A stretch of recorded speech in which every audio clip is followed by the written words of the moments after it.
Or check out the story of Forrest Mims, who was a science writer for 60 different journals, including National Geographic, Nature, and others. How do you spell it? M-I-M, two M's, M-I-M-M-S, I think. I don't have it in front of me. Forrest, like Forrest Gump. Forrest Mims. He wrote for major journals, and he was denied a job of writer at Scientific American because he was a creationist. Even though the articles he would be writing had nothing to do with creation or evolution, he was just going to write on science topics, they said, no, we don't want a creationist on staff. You look at also someone like Dean Kenyon, who authored one of the greatest, in support of evolution. When he was an evolutionist, he authored one of the greatest textbooks for evolution on the biochemical predestination, showing how life could arise by itself when he was an evolutionist. At San Francisco State University. Then he later on came out and said, oh, wait a second. And that book was used all over the place as the common textbook. Later on he said, no, I'm wrong. Well, look, we're really changing the subject, but let me make one comment about this before we go back to the original topic. Well, the point is, if a person doesn't support the evolution theory, including in genetic research, they will lose their grant money or not be published or be ostracized. It has to support the evolution. There is a conspiracy out there, whether you want to admit it or not, just like there would be in the Soviet Union for a teacher to stand up 10 years ago and say, I don't believe in communism. I think that your case would be made a lot stronger if you actually showed good evidence for that in your seminar series. Well, watch my seminar part 7. The first 15 minutes, I go through case after case after case where people are criticized or lose their job. Let me call them up for you real quick. Just real quick, write this name down for me, Jared. Dean Kenyon, D-E-A-N Kenyon. Investigate that and tell me why he was fired and then later rehired as a lab assistant. Rehired after. I'll look into it. I've heard about this before. I'll look into it. Let me ask you one question before we get back on topic. Just study that out and then call in after you've read all about it. Then you have, I guess, your information on that. And tell us your views about it and why it happened, and show us how it's not, discrimination by his beliefs. First of all, even if that's true. It could be a small case. Hovind's point in general. No, I understand that. It could be a rare case. I understand that. Exactly. So go ahead. For you specifically, check that out. You're talking about a conspiracy on such a scale that it just boggles my mind. I mean, you're implying that every single scientific institution in the world has this policy. Okay, how many different instances of mutability for discrimination would you require to think that maybe there is some type of hefty bias in the secular science world? I would have to. Well, first of all, if you're saying that the scientific evidence points towards young Earth creationism, no, I'm asking how the evidence for it to be borne out all the time, and for these people to be showing this evidence all the time, and for them to be being ostracized all the time. That's not. Hold on a second. That's not what I'm saying. First of all, we've always held the position that it's based on interpretation. People disagree with other people's interpretations. Facts don't speak for themselves in a lot of this science.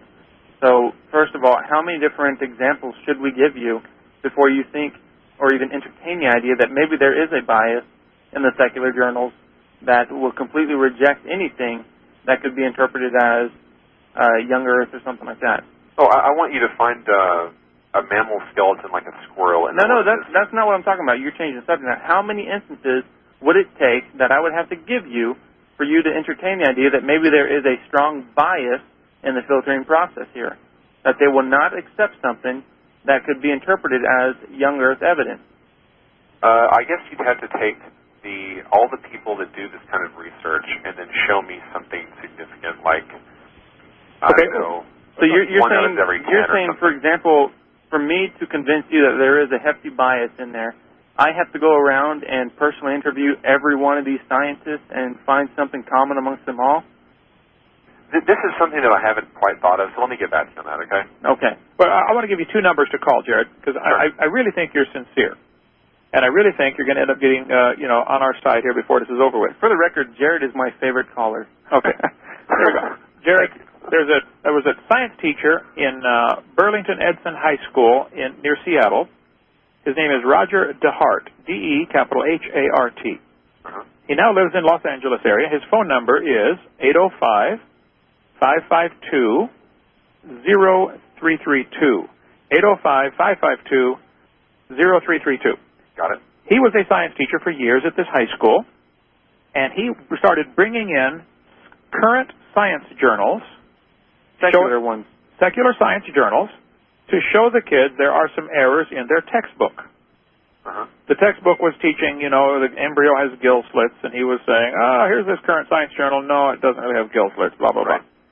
He was told he could not pass out current science journals to his students to expose errors in the textbooks.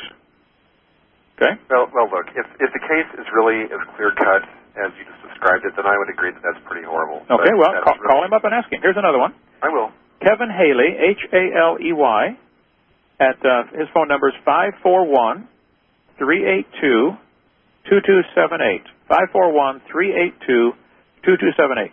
He was a biology teacher at Central Oregon Community College in Bend, Oregon. He also was simply exposing errors in the textbooks, alerting his students, saying, hey, kids, this is not correct. It's been proven wrong now. It should not be in our book. They fired him. Well, maybe he should have gone and talked to the committee that decides on curriculum first, Well, I talked to, let me see, I'll get the article here in front of me. Well, anyway, that's enough for that. There's one more you need to get here. Okay. I spoke at a school right near Mississippi University for women. I was just north of there 10 miles, but there's a lady who was the head of the department. Let's see, Dr. let's see, I'll just read the article. During recent honors forum at Mississippi University for women, Dr. Nancy Bryson, Bryson, gave a presentation entitled Critical Thinking on Evolution, which conveyed alternative views to evolution, such as intelligent design. Bryson said that following the presentation, a senior professor of biology told her she was unqualified and not a professional biologist, and said her presentation was religion masquerading as science.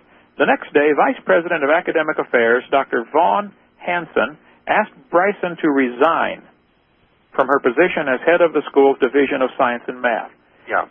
Well, this gets to the comment I wanted to make before we get back on topic, and that was, how would you feel if an astronomy professor at a university decided to teach his students, or her students, that astrology was true and that the orbit of Neptune actually affected people's lives? I think astrology... Would you think they'd be qualified to stay on board as an astronomy professor?